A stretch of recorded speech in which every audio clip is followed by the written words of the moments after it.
Welcome back to the channel. Today, we're putting two of the world's largest nations side by side, Canada and Russia. These two colossal countries share a lot in common, vast, often cold territories. But when you dive into the numbers, some fascinating differences emerge. Surface. Let's start with size. Russia, by far, takes the crown for the total surface area, clocking in at a staggering 17,125,191 square kilometers. Canada, while second in the world, is significantly smaller, at 9,984,670 square kilometers. Population. Russia is home to 146 million people, compared to Canada's relatively sparse 40 million. That's a lot more space per person in the Great White North. GDP.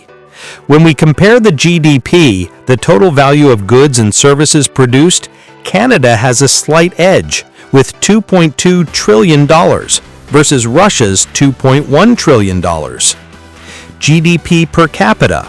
However, the real difference is seen in the GDP per capita, which gives us a picture of the average economic output per person. Canada is far ahead here with a GDP per capita of $53,558. Russia's figure stands at $14,258. Railway.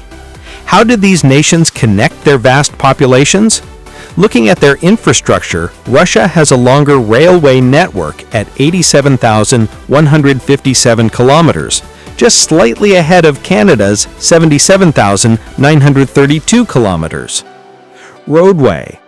Russia also boasts a longer total length of roadways at 1,283,387 kilometers compared to Canada's 1,042,300 kilometers. Internet speed. Now for speed in the digital age. Internet speed reveals a massive gap. Canada enjoys a speedy average of 98.4 megabits per second, while Russia's average is significantly lower at 24.64 megabits per second. Finally, let's examine defense. The difference in military budget is perhaps the most striking comparison. Russia's spending is substantially higher at $126 billion, dwarfing Canada's military budget of $41 billion.